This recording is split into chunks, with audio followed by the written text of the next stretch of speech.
6টি কমিশন হয়েছে, প্রত্যাশা অনেক প্রত্যাশা, সময় কিন্তু কম। গতকাল কিন্তু জাতির উদ্দেশ্যে ভাষণে প্রধান উপদেষ্টা বলেছেন যে ধৈর্য ধরতে না করেছেন, তিনিও ধৈর্য ধরতে চান না, চান যে অতি দ্রুত হোক।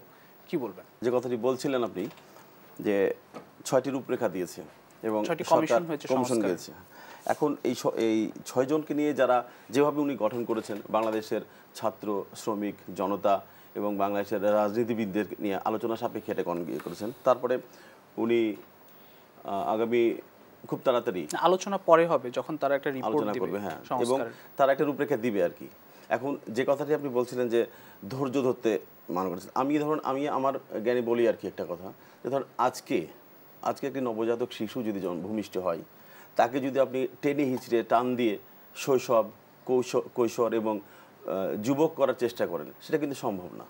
16 বছরের যে জঞ্জাল, 16 বছরের যে আবর্জনা, 16 বছরের যে দুর্নীতি, দুঃশাসন, 16 বছরের যে আমাদের যে নিপীড়ন, বাংলাদেশের মানুষকে যেভাবে কুড়ে কুড়ে খেয়েছে, দেশটাকে খেয়েছে, এটা একদিনে সম্ভব নয়। খুব দ্রুত কাঠামো কিন্তু গড়ে তোলা হয়েছে 16 বছরে, এবং মানুষ আশাবাদী, সেই কাঠামোর দিকে মানুষ চেয়ে আছে। মানুষ কিন্তু স্বপ্ন দেখেই বাঁচে, এবং আমি মনে করি তাদেরকে সুযোগ দেওয়া দরকার, সাহায্য করা দরকার, সহযোগিতা করা দরকার।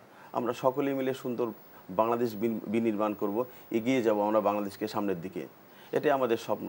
আর যদি তাড়াহুড়ো করতে যাই, আমরা মনে হয় আবারও পূর্বের মতো আবারও আমরা কোথায় কোনো হোঁচট খাবো, আবারও কোনো বাধা পাবো, আবারও আমরা দুর্নীতি বা দুঃশাসনের মধ্যে জড়িয়ে যাব। সেই দিকে না গিয়ে উনি যেটা বলেছেন, ধৈর্য ধারণ করতে বলেছেন। না, ধৈর্য ধারণ করতে না করেছেন, যা না ধৈর্য করেছেন, ধরতে চান, কিন্তু তাড়াহুড়ো করা যাবে না।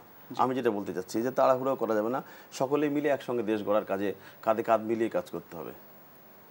পাশাপাশি যেটা বলতে চাই যে ইতিমধ্যে বিভিন্ন রাজনৈতিক দলগুলি তাদের রূপরেখা প্রদান করেছেন, জি, ঠিক সেভাবেই আমি বলি যে তার সাথে আমারও কিছু কিছু কথা আছে বা ব্যক্তিগত মতামত আছে। যেমন ধরেন, জনাব তারেক রহমান সাহেব বলেছেন যে 2বারের বেশি উনি প্রধানমন্ত্রী কেউ থাকতে পারবেন না। ঠিক আমি সংযোজন করতে চাই একটু, যে শুধু প্রাইম মিনিস্টারের ক্ষেত্রে এটা নয়, আমি বলতে চাই এমপিদের ক্ষেত্রেও যেন এরকম হয় যে 3বারের মধ্যে 3বারের বেশি কেউ যেন এমপি ইলেকশন করতে না পারে।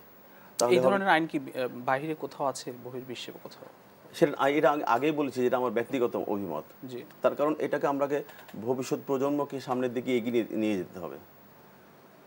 এই জন্য আবার স্থানীয় সরকারের ক্ষেত্রেও তাই করতে হবে। আমার মতামত সেটা হচ্ছে যে মেয়র নির্বাচন 2বারের বেশি যেন কেউ না করতে পারে, অথবা ইউনিয়ন কাউন্সিলের যেগুলো আছে সেগুলো যেন 3বারের বেশি না করতে পারে। রাজনীতিকে আমরা বা যারা রাজনীতি করতে চায় বা ভবিষ্যৎ প্রজন্মকে সুযোগ দেওয়া বা সামনের দিকে, আমি যদি 2বার সুযোগ পাই, তাহলে আমি আমার জীবনের সর্বশ্রেষ্ঠ সময়টা, আমার সব বেস্ট যে সময়টা, সেটা আমি জাতিকে বা দেশকে দেওয়ার সুযোগ করব বা চেষ্টা করব। আর যদি আমি মাথার মধ্যে এটাই থাকে যে যতবার নির্বাচন হবে ততবারই আমি এমপি হব, যতবার নির্বাচন হবে ততবারই আমি মেয়র হব, তখন কিন্তু এই সুযোগটা কিন্তু আসবে না বা আমার দেওয়ার সুযোগ থাকবে না।